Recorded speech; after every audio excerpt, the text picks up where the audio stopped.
मुगलों और अंग्रेजों का अंश कांग्रेस में ही आ गया है। कांग्रेस की नीति है कि समाज को वर्गीकृत करो, फूट डालो और शासन करो।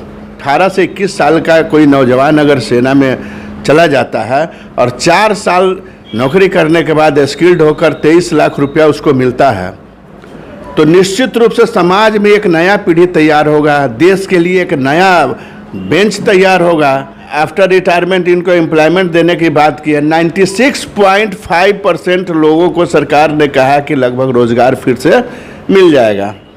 3.5% लोग जो बचते हैं वो ऐसे ही, जिसके पास 23 लाख रुपया आ जाएगा वो कुछ रोजगार कर लेगा, व्यापार कर लेगा।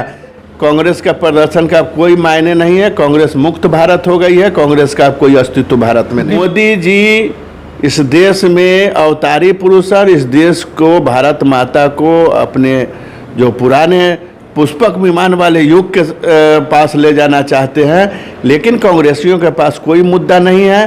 वो सत्ता पाने के लिए किसी भी प्रकार का दुष्प्रचार करेंगे, किसी भी प्रकार का आंदोलन करवा सकते हैं। जितने भी किसान सड़क पर थे उसमें कोई किसान नहीं था, उसमें सभी दलाल थे। ये अलग बात है कि मोदी जी ने कुछ कारणों से उस किसी बिल को वापस ले लिया, लेकिन ये सेना की योजना है, राष्ट्र हित में योजना है। ये योजना वापस होने वाली नहीं है। ये टू बी फ्रैंक आपको मैं बताता हूँ, ये योजना क्लियर है कि ये वापस नहीं होने वाली है। इस न्यूज़ के प्रायोजक हैं अफजल फर्नीचर। सेना में भर्ती प्रक्रिया को लेकर के केंद्र सरकार द्वारा इसी महीने की 14 जून को एक नई योजना लाई गई, जिसका नाम अग्निपथ योजना था। और अग्निपथ योजना लाने के 1 से 2 दिन के बाद ही छात्र नौजवान सड़क पर उतरकर प्रदर्शन करने लगे। शुरुआत बिहार के मुजफ्फरपुर जिले से ही हुई और अग्निपथ स्कीम के विरोध में कल यानी कि सोमवार के दिन 27 जून को कांग्रेस भारत में प्रदर्शन करने जा रही है। प्रदर्शन की रूपरेखा जो मीडिया के हवाले से खबर आ रही है कि स्वरूप काफ़ी बड़ा होगा। और एक तरफ केंद्र सरकार अग्निपथ योजना को लेकर के लगातार यह बात कह रही है कि यह जो योजना है वो नौजवानों के हित में है। इसी विषय पे खास बातचीत करने के लिए हमारे साथ मौजूद है मुजफ्फरपुर जिले के भाजपा जिला उपाध्यक्ष हरिमोहन चौधरी। और कल कांग्रेस का प्रदर्शन है पूरे देश में अग्निपथ योजना को लेकर के, किस रूप में देखते हैं इस प्रदर्शन को? देखिए, कांग्रेस के पास कोई काम नहीं है और न कोई मुद्दा है। आप आज़ादी के बाद से लीजिए, कांग्रेस और कांग्रेसियों की जो नीति रही है वो भारतीय संविधान से हटकर, उसमें मुगलों और अंग्रेजों का अंश कांग्रेस में ही आ गया है। कांग्रेस की नीति है कि समाज को वर्गीकृत करो, फूट डालो और शासन करो। तो अब ये नीति जनता समझने वाली नहीं है, जनता को सब समझ में आ गया है। और मोदी जी ने जितने साहसिक कदम उठाए, हर कदम पर विपक्षियों ने इसका विरोध किया है। और ये जो अग्निपथ की योजना है, ये इतनी अच्छी योजना है कि जैसे समाज में हम लोग मध्यम वर्ग में हैं, हम लोग के समाज के बच्चे जो है, जो मैट्रिक करने के बाद जो टीनेजर हैं, कुछ तो पैसे के अभाव में, कुछ संगति में, कुछ मतलब आगे कोई ठोस योजना नहीं होने के कारण गुमराह हो रहे हैं और समाज में अपराध बढ़ रहा है, युवा अपराध की ओर जाते जा रहे हैं। तो ऐसे समय में ये योजना जो है, कम से कम 18 से 21 साल का कोई नौजवान अगर सेना में चला जाता है और 4 साल नौकरी करने के बाद स्किल्ड होकर 23 लाख रुपया उसको मिलता है, तो निश्चित रूप से समाज में एक नया पीढ़ी तैयार होगा, देश के लिए एक नया बेंच तैयार होगा।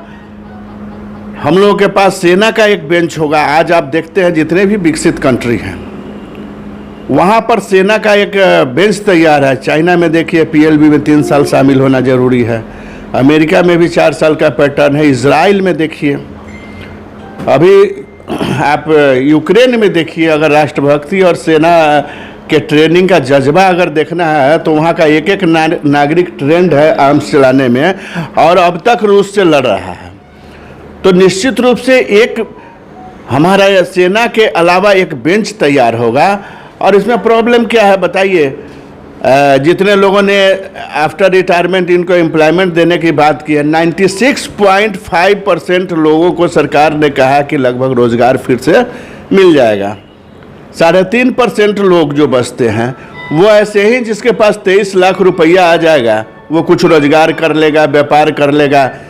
21 साल का नौजवान अगर 23 लाख रुपया से कोई व्यापार शुरू करे तो निश्चित रूप में वो अपने जीवन के अंत तक बहुत तरक्की करेगा ईमानदारी से।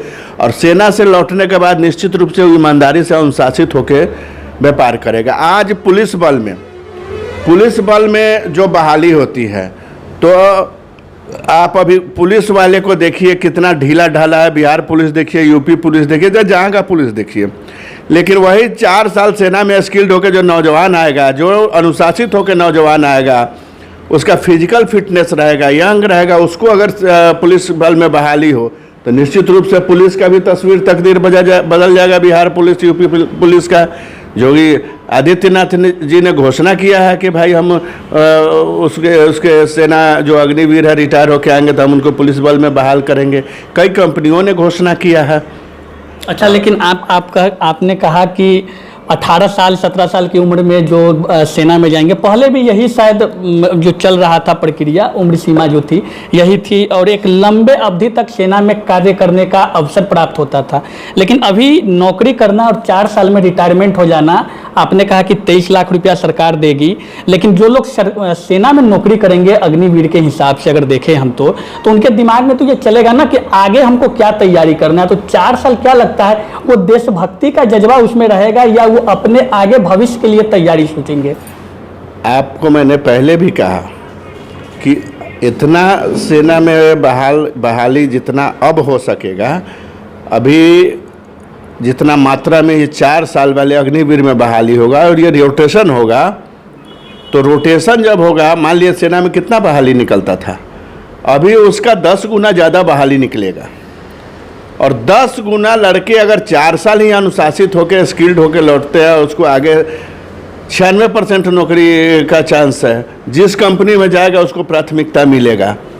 तो आपके समाज में जो बचे हुए जो बेरोजगार थे, जो युवा भटक रहे थे, 17-18 साल में ज़्यादा युवाओं में टीनेजर युवा जो होते हैं उसमें गलत के तरफ ज़्यादा आकर्षित होते हैं। तो आप समझिए कि समाज के अगर 60-70% लड़के भी अगर आर्म्स फोर्स में चले जाते हैं, अग्निवीर बन जाते हैं, तो एक बहुत बड़ा क्रांतिकारी परिवर्तन आएगा। और कांग्रेस के पास कोई मुद्दा नहीं है।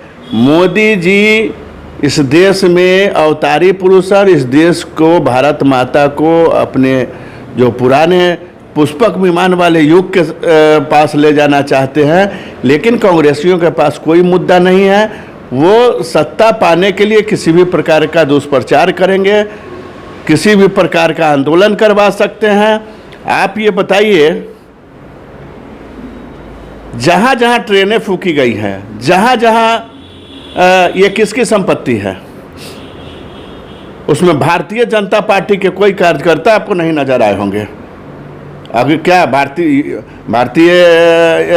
युवा मोर्चा में, भारतीय जनता पार्टी में युवाओं का संख्या कम है क्या? 14 करोड़ हम लोग हैं आज भारत में, हम लोगों की सदस्यता है, उसमें युवा कितने होंगे आप सोचिए। लेकिन कोई एक युवा इस आंदोलन में और इस हिंसापूर्ण आंदोलन में शामिल नहीं था। कहा जाता है कि जब देश में आंदोलन हुई, इससे पहले भी बड़ी आंदोलन, जब छात्र सड़क पे उतरते हैं, नौजवान सड़क पे उतरते हैं, तो प्रदर्शन हिंसक ही होता है। ये कोई नया नहीं है। छात्र जब सड़क पे उतरते हैं ना, तो जब भारतीय जनता पार्टी के छात्र उतरते हैं सड़क पर, तो इस तरह का ट्रेन नहीं फूकते हैं। आप इतिहास खंगाल के देखिए। भारतीय जनता पार्टी के कार्यकर्ता, भारतीय जनता पार्टी के युवा, और मैं तो देश के सभी युवाओं को कहूँगा कि किसी पार्टी के फेर में गुमराह नहीं हो। कांग्रेस में मैंने पहले ही कहा कि मुगलों और अंग्रेज़ों का अंश है कांग्रेसियों में। वो भारत माता के लिए नहीं सोचते हैं। भारत माता के सीने को तार तार करने हो जाए, लेकिन उनको किसी तरह जो है सत्ता मिल जाए, इसके बारे में वो प्रयास करते हैं। इसलिए कांग्रेस का प्रदर्शन का कोई मायने नहीं है। कांग्रेस मुक्त भारत हो गई है, कांग्रेस का कोई अस्तित्व भारत में नहीं। विपक्ष का कहना है कि सरकार बिना तैयारी के देश की जनता पे, नौजवान, छात्र, किसान पे जो नियम बनाती है वो सीधे थोप देती है। इससे पहले कृषि बिल में भी यही देखा गया था, सरकार फिर बिल को वापस ले ली। पहले किसान सड़क पे थे, अब नौजवान सड़क पे हैं। जितने भी किसान सड़क पे थे उसमें कोई किसान नहीं था, उसमें सभी दलाल थे। ये अलग बात है कि मोदी जी ने कुछ कारणों से उस कृषि बिल को वापस ले लिया, लेकिन ये सेना की योजना है, राष्ट्र हित में योजना है। ये योजना वापस होने वाली नहीं है। ये टू बी फ्रैंक आपको मैं बताता हूँ, ये योजना क्लियर है कि ये वापस नहीं होने वाली है। इसमें अब नौजवानों की अधिक से अधिक भागीदारी हो। जल सेना, थल सेना, वायु सेना सबका ये बहाली की प्रक्रिया शुरू हो गई है, निकल गया है। मैं नौजवानों से अपील करता हूं कि ठीक है, आप अगर बहुत टैलेंटेड है, IAS IPS करने वाले हैं तो आप करिए। 22 साल के बाद भी IAS IPS करने का आपको अवसर मिलेगा, बनने का अवसर मिलेगा, UPSC BPSC कंप्लीट करने का अवसर मिलेगा। लेकिन 4 साल मैं कहूँगा कि निश्चित रूप से आप सेना में योगदान दें, भारतीय सेना में। इससे आप में एक जो भावना होगी निश्चित रूप से भारत को परम वैभव पर ले जाएगा और नौजवानों के बीच एक नई ऊर्जा का, राष्ट्रभक्ति का संचार होगा। अच्छा, आपके पार्टी के एक बड़े नेता, बिहार में मंत्री भी, उनका साफ रूप से कहना है कि आंदोलन के पीछे गुंडे और आतंकवादियों का हाथ है। इस बात से कितना इत्तेफाक आप रखते हैं? देखिए, निश्चित रूप से अभी जो आंदोलनकारी युवक है उनका कई आप ही लोगों जैसे संवाददाताओं ने उनसे पूछा, उनको आंदोलन के रूपरेखा के बारे में, उनको एक अग्निवीर के रूप जो योजना है उसके रूपरेखा के बारे में भी मालूम नहीं है। कोई कहता है कि हमको 200 रुपया दे के लाया है, कोई कहता है कि ये सीधे सरकार गलत काम कर रहा है, नौजवानों का गला घोट रहा है। लेकिन क्यों घोट रहा है ये, आखिर इसके पीछे लॉजिक क्या है? उसके पास कोई लॉजिक नहीं है। ये भारे के गुंडे हैं, ये प्रायोजित आंदोलन है, इसमें अब कोई कुछ शेष नहीं रह गया है। इसलिए ये प्रक्रिया कुछ दिन चलेगा। ये कांग्रेस और कांग्रेसियों का और जो यहाँ बिहार में भी विपक्ष है उसके पास भी कोई ठोस कारण नहीं है, वो आके कारण बता दें। और जितने लोगों के बच्चे इस अग्निवीर योजना में जाएंगे उस परिवार का जरूर नाम होगा, भला हो जाएगा। मैं इतना ही कहूँगा। विपक्ष की बात तो बात रही, लेकिन सत्ता पक्ष के ही आपके सहयोगी दल जदयू ने भी केंद्र सरकार से अपील की है कि इस पर पुनर्विचार करे, अग्निपथ योजना पर। देखिए, राय अपनी अपनी है। अब कोई एक व्यक्तिगत टिप्पणी कोई कर दे, किसी दल का हो, कोई व्यक्तिगत अपना उनका अलग राय हो, लेकिन उन लोगों को भी हम लोग उनके सहयोगी हैं, समझदार हैं, तो हम लोग भी समझाएंगे अपने सहयोगियों को कि भाई आप ऐसा नहीं कीजिए और अच्छे से मोदी जी की योजना में साथ दीजिए। आने वाले समय में आपको भी मोदी जी के साथ की बहुत ज़रूरत है। अच्छा, जातीय जनगणना के विषय में क्या सोचते हैं? उस पर तो जदयू, भाजपा सभी दल का एक मत है। अग्निपथ योजना को लेकर जदयू आपसे अलग है। जातिगत जनगणना के किस रूप में देखते हैं? देखिए,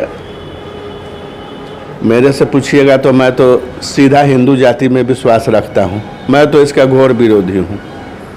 तो हम लोग सनातन धर्म को मानने वाले हैं और निश्चित रूप से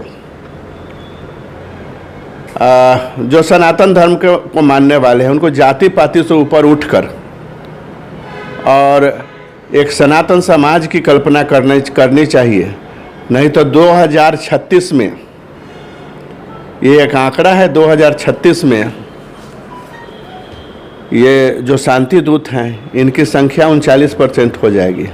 तो जिस समय 31% 32% शांति दूत थे भारत में, भारत को अस्थिर कर दिए थे, बांटने का काम किए थे। अभी 39% होने के बाद इन सनातन धर्मियों को सोचना चाहिए कि जात पात में नहीं बंटे और निश्चित रूप से एक होने की ज़रूरत है। भारत माता की जय कहने की ज़रूरत है।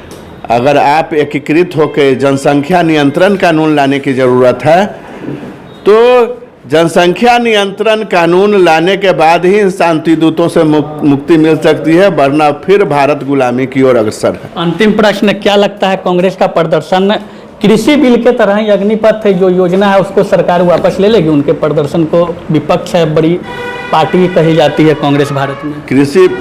कृषि बिल भी जो गरीब किसान थे, जो मध्यम वर्गीय किसान थे, उनके हक में था। लेकिन बड़े जो दलाल हैं, जो गल्ला के दलाल हैं, अनाज के दलाल हैं, उन लोगों को ये बिल बर्दाश्त नहीं हुआ, क्योंकि सीधे सीधे किसानों को फ़ायदा होने वाला था। तो कुछ परिस्थितियां ऐसी थी जिसमें मोदी जी ने इसको वापस ले लिया। लेकिन ये योजना वापस होने वाली नहीं है, ये योजना लागू होकर रहेगी और इसका शुरुआत हो चुका है।